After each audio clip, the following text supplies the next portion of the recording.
You're listening to this episode on Spotify, Apple Podcasts, or YouTube. Hit that subscribe button and leave us a comment. It would greatly benefit the show.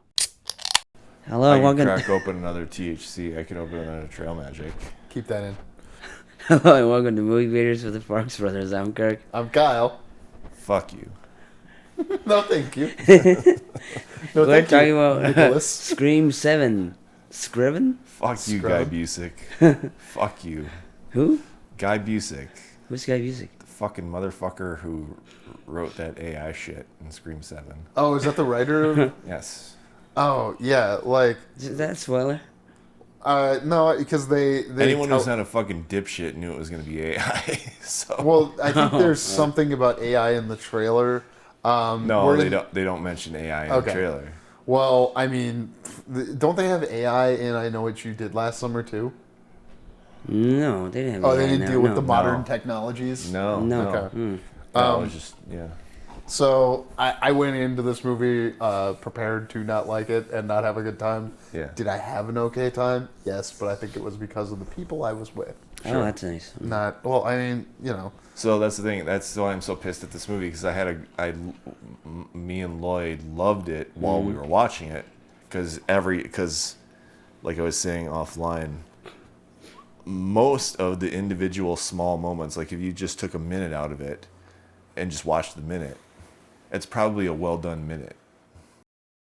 Like I liked the fact that I could tell it was a new director, but who I just feel like Kevin Williamson was, because he was on set watching Wes Craven direct all the time, probably picked up more of Wes Craven vibes than what Radio Silence brought to things. I like them. I like their stuff. I like Ready or Not. I'm gonna see Ready or Not too. Here I come. I don't think. I'm not sure if they were like the best choice. Like they did. I liked their entries 5 and 6.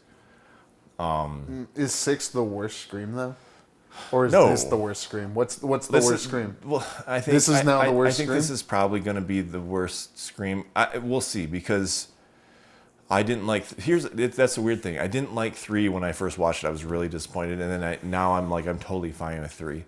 I was kind of like on the fence on 4, seeing that in the theater, because I didn't, it was the first time they'd done a sequel after the first 3. Yeah. And now it's like commonplace. Oh, they waited another 11 years to do 5, and now we just do them every couple of years. But back then, 4 was like a weird thing. Like that was a movie that was never supposed to exist. So I wasn't sure how to. I know I didn't like. What I knew for sure I didn't like was the people making jokes while dying. Fuck Bruce Willis and I'm gay, if that helps. The two in Scream 4. Oh. Anthony Anderson gets stabbed in the fucking forehead, and he gets out of the car, and he's like swinging around, like that, and then he fuck Bruce Willis. Yes, which is a callback to a discussion from earlier in the movie with Adam Yeah, Brody, but I sort of remember that. But you know who was supposed to be the director of this, who left? Christopher Landon. Yeah, and he specifically made the movie Freaky, where there's the guy like, I can't be killed, I'm gay. That'd be a cliche. Yeah, so no, he answered that movie. Well, and I'm glad he actually. I didn't think he was a good choice either, Why? because he would have made it too funny. This movie was funny. Not in the same way that Christopher Landon's movies are. How are his movies funny, and then how is this funny? This is only very subtly funny. Like, it's funny in the way that Scream movies are. Like, Ghostface is never funny. It's the people, they've kind of gotten away from the self-referential stuff. I mean, no, actually, in this one, no, they were actually, I felt like they were very self-referential, but not in dialogue. Somewhat in dialogue. There was dialogue that touched on it, but, that's the kind of funny Scream has always been. What movie do you feel was referenced the most? What other Scream movie was referenced the most in this Scream? Well, clearly the first New York one. Oh. Yeah. See, and New York, it's almost They it could be mention a New York tie. so much. I was gonna say I think it's more of a Well, a New York, 6 than New York. No, it's not. New York gets thrown out like a bunch. 3 times, 3 or 4 times. Okay. But those are the verbal, on the nose references. Way more references to the first one that are more subtle. Could you give it a non-spoiler example of one?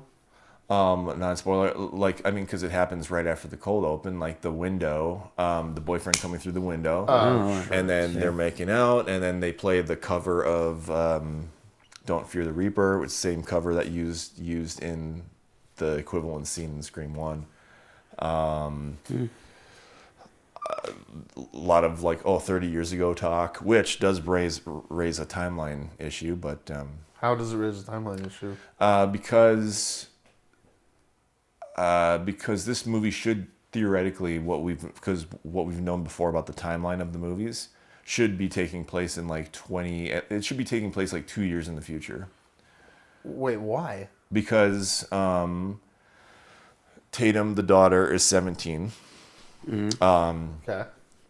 They explicitly say this is 30 years since the original murders, which it is. In terms of the movies, yes, it is. It's 1996 to 2026, so that's 30 years. I know Scream 2 and 3. I think Scream 2 actually takes place 2 years after the first, even though it came out only 1 year after. And 3, who knows? But 4, they do explicitly say. I'm pretty sure they explicitly say it's 15 years since the first. Even if they don't, I do know for a fact that in 5, they say the last time this happened was 2011. So 4 does happen. 4 takes place in 2011, the same year it came out. But Sydney doesn't have a child then? Is that the deal? That's the thing. Well, you can only assume that maybe she does, but they're just weirdly not talking about it. Like, she's visiting friends for the first time in a long time. She's in her hometown. She's seeing Dewey and Gail for the first time in years. If she had a 2-year-old daughter... Because Tatum... If Scream 7 takes place in 2026 and Tatum's 17, then she's born in 2009. Do they say she's 17? She says 17 because she's the same age that Nev Campbell was in the first one, which was 17. Mm-hmm. Okay. So, Can I tell you what I think is? I'm going to. The first movie is about horror movies. Is they're aware of horror movies and they're commenting on them in the movie. Yeah. The second one is aware of horror sequels and they're commenting on it. Yeah. And the third one, obviously, what is? They've run out of those things. Because they did Requel, they did Elevated Horror, and then they did New York, sort of. Yeah, they didn't even have a name for that. Like sequels, trilogies. In 4, it was. I think at that time remakes were big. They considered themselves like more of almost a remake of the first one. Well, the characters certainly did. The characters who were the killers certainly were trying to remake the first one, even though a movie called Scream 4 is obviously not a remake of Scream in this any more than the movie that came after it called Scream is also not a remake. Well, it was called Scream 4. Scream, yeah. No, Nice but joke. Instead of like the sequel. So 4 had remakes, and then 5 obviously Requel. There was no such term. They didn't use an existing term or come up with a new term in 6. They were just they had one scene where they're talking about rules, and that's it. They don't have a name for it. Oh, franchise. No, actually, I take it back. Franchise. Oh, right. It's not it's not a series anymore. It's a franchise. They didn't have any. They don't have that. They definitely do not have that in 7. Yeah, and it's Did because you need that in 7? They run out of things to, Yeah. What do you call the 7th movie in the series? It's not, the 3rd can make it a trilogy if it's structured right. Like the most interesting thing about this movie is that Melissa Barrera is not in it because she made completely, history will be kind to the comments she made about Palestine. And then Jenna Ortega, who is on a decently large, Netflix show. Yeah. And her career is doing pretty well, doesn't need Scream. And then the director, who you say he wouldn't have been your favorite choice, I would have rather watched a movie from that guy than Kevin Williamson. The script would have been as bad, though. And this movie's main problem is script. They also went with a script that probably got changed so fast, so quickly, because they had to take out the It did, but that doesn't change the fact that it was the same. It would have been the same script, directed by Christopher Landon. But the characters would Sydney have been centered, No, yes, they had already pivoted to that for when Christopher Landon was briefly hired. They had already pivoted to Sydney. That it was going to be Sydney-centric again. And was he hired after Barrera was let go? Oh, yeah. Oh, yeah. That makes me less excited. So she got let go, and then Radio Silence was like, we're going to go do Abigail, and then Ready or Not 2. Wait, they did Abigail instead of? Yeah. Oh. Yeah, they did Abigail, yeah. Instead of doing Scream 7. Yes. Well, I mean, because it was clear it wasn't happening for a while. Like, they had to figure their shit out. So, yeah, they went and did that. Abigail is a better movie than Scream 7. Yeah. Abigail, overall, sure. Mm-hmm. Like writing wise, yeah. Like it because it's a standalone movie. It has to do certain things. It has to introduce characters in a way. I'm not necessarily saying like that was every character was introduced perfectly, but like it had, it's not a sequel. You have to introduce the characters, and that's why I think one of the problems with sequels is that you're off the hook for certain things, like introducing, because you're like, oh, these people, we don't have to introduce them. So then what other things fall by the wayside when you find yourself not having to introduce characters properly? That's a study. Yeah. Well, yeah, because you do things with characters in this movie and like a lot of the sequels of any series that you wouldn't do in a standalone story. Like Gale Weathers in this, like she's there for a while and then why is she there? She disappears for a bit and then she comes back in. Like you wouldn't have characters who have so little impact on the plot. You wouldn't do that unless it's, we gotta fucking have Courtney Cox in the movie again. That was wild when she enters the movie, but I'll save it for spoilers. That's the thing. That's another one of those things where like in the moment it's fucking like my dick is rock hard. And like, yes, but then you just take a step back and look at it. Well, that was fucking stupid. So wait, your biggest problem is the directing in this movie or the script? Man, this is all script issues. It's all script issues. The directing was pretty sharp. And like, I actually kind of take issue with it just morally as like I wanted to see it because it's Nick Farx's like cherished franchise. And I've enjoyed seeing 5, 6, and 7, together. But like I knew it was going to be bad, and then the like, how dare you say things about foreign policy? Like, I'm sorry, I have a that to this movie because like if we accept that, that's bad, and like the company that owns this franchise, we know how they feel about that issue. Well, but that means that would have to be every Spyglass movie, and you would never watch a Spyglass movie again. Yeah, because this movie is its own thing now. This movie, you could look at this version of the movie got Neve Campbell a $7 million payday. Like you could look at it that way. I don't think the movie should have been about her character because the Scream is for children. Why are we doing this like nostalgia bait? It's for teenagers. Well, and it's for 17 to 22-year-olds. That's their ideal demo. It's not millennials. If it was an original movie with the exact same premise minus the sequel aspect, that's who it would be geared toward.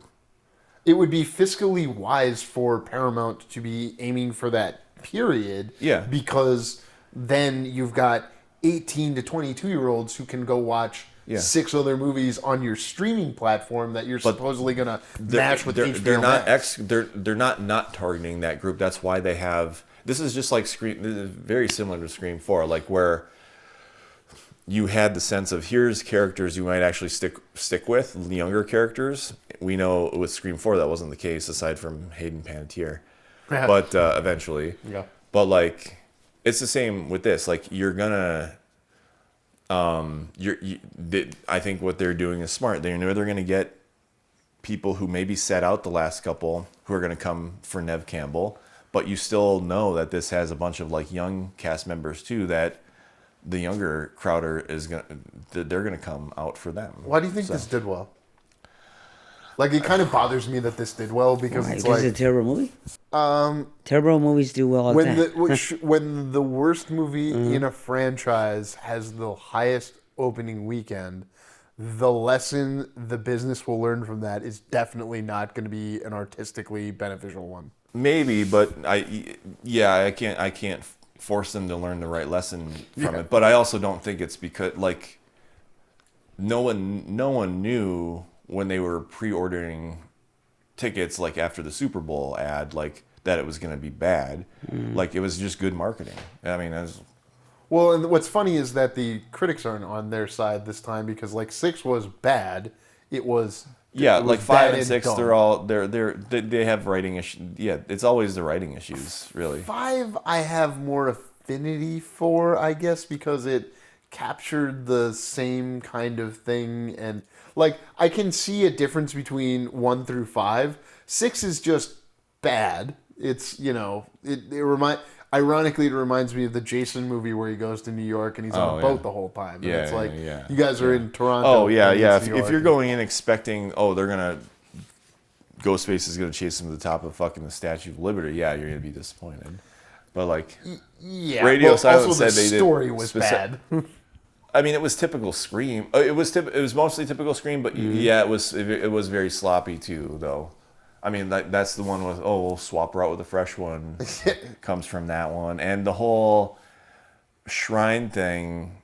It's obviously just a big fan jerk off, but like, how the fuck did you get all that shit to New York? How are you changing your fucking name, and getting into the NYPD as a detective with a fake name? Well, and that the motivation for the killers in 6 is directly tied to the motivation from 5.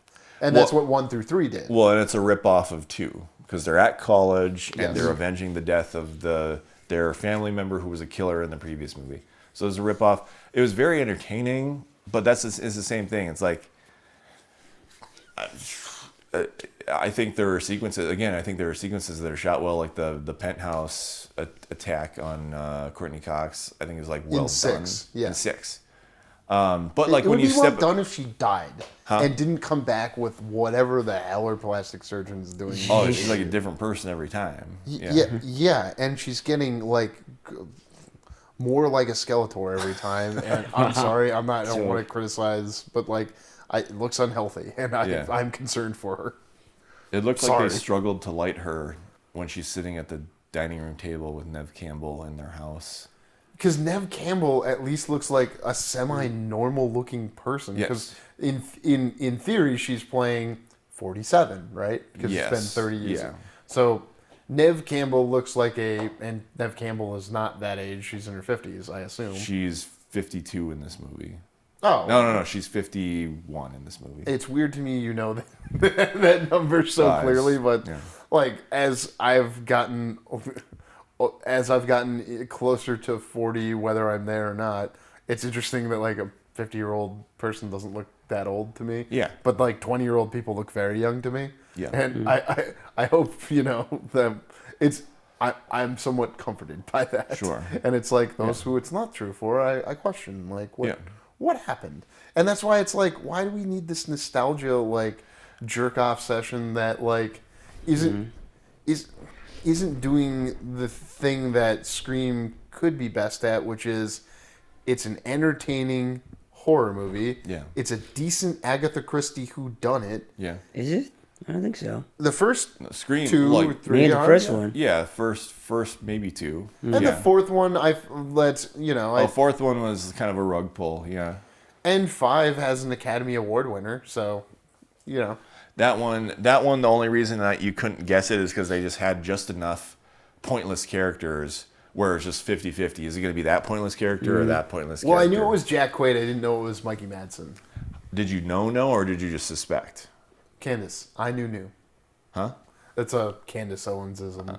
It's like, did you know, or did you know? I that your pussy is stinky? I don't know. Yeah, stinky pussy. It's like, do you know, or do you know? Like, do you know because you checked, or do you just know because you feel it? Yeah. Well, that's the same. That's the same thing with any boyfriend in a Scream movie. It's just 50-50. Like, and it doesn't take much writing talent to just, here's a boyfriend. People are going to be back and forth 50-50 the whole movie because that's just how it is with a boyfriend in a Scream movie. And here's any horror movie. And here's the boyfriend. No, not any horror movie has a whodunit who is known for being the boyfriend. Sorry, I just mean in like any movie where there's a murder and who did it. It's like, well, if someone was the most likely person to have killed somebody is their spouse if somebody is murdered. Oh, in a yeah. homicide, it's Yeah. like, look at the spouse. It's like, Oh. it's usually the spouse. Yeah. As far as patterns in movies, that's a pattern in real life. But as far as patterns in movies, I don't think we ever had anything like quite like the boyfriend in a Scream movie that became as much of a shorthand for they might or may not be the killer, more so than anyone else. Well, and because it's a function in every Scream movie, because Nev Campbell has become kind of the center. Then they shifted to Melissa Barrera, and then. Yeah, no, I'm just saying, like, whether it's Nev Campbell or Melissa Barrera, like, the boyfriend, because in Scream 2, it's Jerry O'Connell, like, 50-50, is he a killer or not? Scream 3, she doesn't have a boyfriend, but love interest in Patrick Dempsey, and they really make him, at least for a moment, look like he really is the killer. Yeah. But it's 50-50, so it's always the love interest is, specifically in a Scream, and I can't think of any other movie, let alone series, that has a thing like that. Where it's this figure is always the one you have to suspect first, but this may be the movie where it's not, or this may be the movie where it hasn't been for a while, a few installments, so now this is going to be the movie where it is the boyfriend, which was 5. But so like that's the thing. I don't give them much credit for making 5 hard to guess, because like fucking. It's either 50-50 on the boyfriend, and then you got these 2 other characters. You got Mikey Madison and the other girl. And it's like, well, 50-50 between the 2 of them is going to be the other killer. And like, you have no way to guess that other than a coin toss. It's like, it's not ingenuity on the part of the writers. Well, let's have a just spoilers and talk. Wait, I do want to quickly hit one topic. I know we're there, but it's like, don't you think it is a detriment to this movie that we don't give a shit about the kids? Like the high kids? schoolers? Like none of the high schoolers are characters. They're red shirts the entire time. Yeah, that was a problem. And the daughter isn't barely like she doesn't have a ton going on there either. And she's a great actress. She's from 1883. Yeah. Taylor Sheridan. Yeah. And the one at the beginning. Yeah, it's from Landman, yeah. You watch Landman? No, I just know she's in it. Yeah, you would. I don't know anything. I mean, you see ads for the show. Like I mean, they have a very attractive 30-year-old woman playing an 18-year-old on that show. Her? She's like 30 in real life. And she's playing an 18-year-old. And God bless America and her. Let's get in the spoilers so we can shit on, Thank you for listening. For more JK Productions, find us on Instagram at JK Productions Team and on Facebook, JK Productions MN.